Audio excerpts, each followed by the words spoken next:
आप सबको मेरा सादर प्रणाम। आज हम तीनों लोगों में लक्ष्मी दुर्लभ है, पर व्रत, तप, होम, जप, नमस्कार आदि किस कर्म करने से स्थिर लक्ष्मी की प्राप्ति होती है, पुनः स्थिर लक्ष्मी हमें प्राप्त हो सकती है। आज उस व्रत श्री पंचमी व्रत कथा के बारे में हम जानेंगे, तो मेरे इस वीडियो को अंत तक ज़रूर सुने। माना जाता है कि प्राचीन काल में भृगु मुनि की ख्याति नाम की स्त्री से लक्ष्मी का आविर्भाव हुआ। भृगु ने विष्णु भगवान के साथ लक्ष्मी का विवाह कर दिया। लक्ष्मी भी संसार के पति भगवान विष्णु को वर के रूप में प्राप्त कर अपने को कृतार्थ मानकर अपने कृपा कटाक्ष से संपूर्ण जगत को आनंदित करने लगी। इन्हीं से प्रजाओं में क्षेम और सुभिक्ष होने लगा। सभी उपद्रव शांत हो गए। ब्राह्मण हवन करने लगे, देवगण हविष्यान भोजन प्राप्त करने लगे और राजा प्रसन्नतापूर्वक चारों वर्णों की रक्षा करने लगे। इस प्रकार देवगणों को अतीव आनंद में निमग्न देखकर विरोचन आदि दैत्यगण लक्ष्मी की प्राप्ति के लिए तपस्या एवं यज्ञ यागादि करने लगे। वे सब भी सदाचारी और धार्मिक हो गए। फिर दैत्यों के पराक्रम से सारा संसार आक्रांत हो गया। कुछ समय बाद देवताओं को लक्ष्मी का मद हो गया। उन लोगों के शौच, पवित्रता, सत्यता और सभी उत्तम आचार नष्ट होने लगे। देवताओं को सत्य आदि शील तथा पवित्रता से रहित देखकर लक्ष्मी दैत्यों के पास चली गई और देवगण श्री विहीन हो गए। दैत्यों को भी लक्ष्मी की प्राप्ति होते ही बहुत गर्व आ गया और दैत्यगण परस्पर कहने लगे कि मैं ही देवता हूँ, मैं ही यज्ञ हूँ, मैं ही ब्राह्मण हूँ, संपूर्ण जगत मेरा ही स्वरूप है। ब्रह्मा, विष्णु, इंद्र, चंद्र आदि सब मैं ही हूँ। इस प्रकार अतिशय अहंकार युक्त हो वे अनेक प्रकार का अनर्थ करने लगे। अहंकार मती दैत्यों की भी यह दशा देखकर व्याकुल हो वह भृगु कन्या भगवती लक्ष्मी क्षीरसागर में प्रविष्ट हो गई। क्षीरसागर में लक्ष्मी के प्रवेश करने से तीनों लोग श्रीविहीन होकर अत्यंत निश्चित और निस्तेज हो गए। तब देवराज इंद्र ने अपने गुरु बृहस्पति से पूछा कि महाराज, कोई ऐसा व्रत बताइए जिसका अनुष्ठान करने से पुनः स्थिर लक्ष्मी की प्राप्ति हो सके। तब देवगुरु बृहस्पति ने देवराज इंद्र से कहा कि मैं इस संबंध में आपको अत्यंत गोपनीय श्री पंचमी व्रत का विधान बतलाता हूँ। इसको करने से आपका अभीष्ट सिद्ध होगा। ऐसा कहकर देवगुरु बृहस्पति ने देवराज इंद्र को श्री पंचमी व्रत की सारी विधि बतलाई। तदनुसार इंद्र ने उसका विधिवत आचरण किया। इंद्र को व्रत करते देख विष्णु आदि सभी दैत्य, देवता, दानव, गंधर्व, यक्ष, राक्षस, सिद्ध, विद्याधर, नाग, ब्राह्मण, ऋषिगण तथा राजा सब लोग यह व्रत करने लगे। कुछ काल के अंतर व्रत समाप्त कर उत्तम बल और तेज पाकर सबने विचार किया कि समुद्र को मथ कर लक्ष्मी और अमृत को ग्रहण करना चाहिए।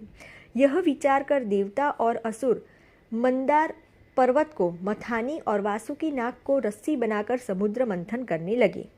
फलस्वरूप सर्वप्रथम शीतल किरणों वाले अति उज्जवल चंद्रमा प्रकट हुए। फिर देवी लक्ष्मी का प्रादुर्भाव हुआ। लक्ष्मी के कृपा कटाक्ष को पाकर सभी देवता और दैत्य परम आनंदित हो गए। भगवती लक्ष्मी ने भगवान विष्णु के वक्षस्थल का आश्रय ग्रहण किया। भगवान विष्णु ने इस व्रत को किया था, फलस्वरूप लक्ष्मी ने उनका वरण किया। इंद्र ने राजस भाव से व्रत किया था, इसलिए उन्होंने त्रिभुवन का राज्य प्राप्त किया। दैत्यों ने तामस भाव से व्रत किया था, इसलिए ऐश्वर्य पाकर भी वे ऐश्वर्यहीन हो गए। इस प्रकार इस व्रत के प्रभाव से श्रीविहीन संपूर्ण जगत फिर से श्री युक्त हो गया। अब ये श्री पंचमी व्रत की विधि क्या है, आइए जानते हैं। यह व्रत मार्गशीर्ष मास के शुक्ल पक्ष की पंचमी को करना चाहिए। प्रातः उठकर सारे नित्य काम खत्म करके स्नान आदि करने के बाद 2 वस्त्र धारण कर देवता और पितरों का पूजन तर्पण करना चाहिए और उसके बाद लक्ष्मी का पूजन करना चाहिए।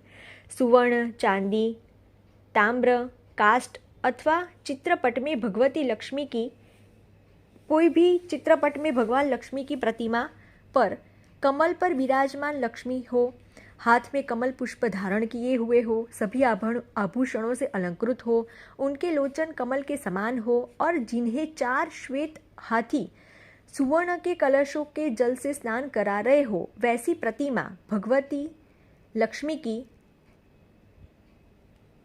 पूजा, उस प्रतिमा की आपको पूजा करनी चाहिए।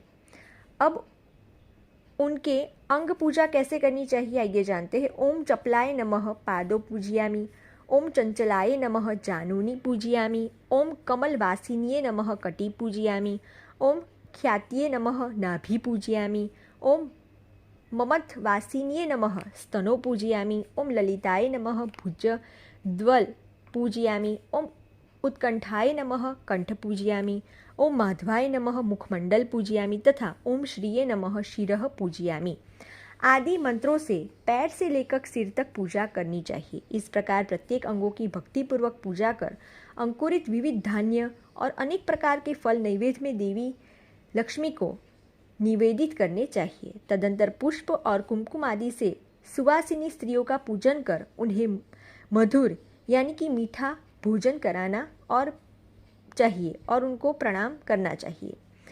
सैर भर चावल और घी से भरा पात्र ब्राह्मण को देकर श्री शह सब संप्रियताम इस प्रकार कहकर प्रार्थना करनी चाहिए। इस तरह पूजन कर मौन होकर भोजन करना चाहिए। प्रतिमास यह हर मास की पंचमी को यह व्रत ऐसे करना चाहिए और श्री, लक्ष्मी, कमला, संपत, रमा, नारायणी, पद्मा, धृति, स्थिति, पुष्टि, रुद्धि तथा सिद्धि इन 12 नामों से क्रमशः 12 महीनों में भगवती लक्ष्मी की पूजा करें और पूजन के अंत में श्री प्रियताम, लक्ष्मी प्रियताम, कमला प्रियताम, क्रमशः प्रियताम ऐसा उच्चारण करें। 12वें महीने की पंचमी को वस्त्र से उत्तम मंडप बनाकर अबील, गुलाल, सिंदूर, कुमकुम, पुष्प आदि से उसे अलंकृत कर उसके मध्य पर शैया पर उपकरणों सहित भगवती लक्ष्मी की मूर्ति स्थापित करें। 8 मोती, नेत्रपट, सप्तधान्य, जूता, छाता, खड़ाऊ, अनेक प्रकार के पात्र और आसन वहाँ उपस्थित यानी कि वहाँ पर रखें।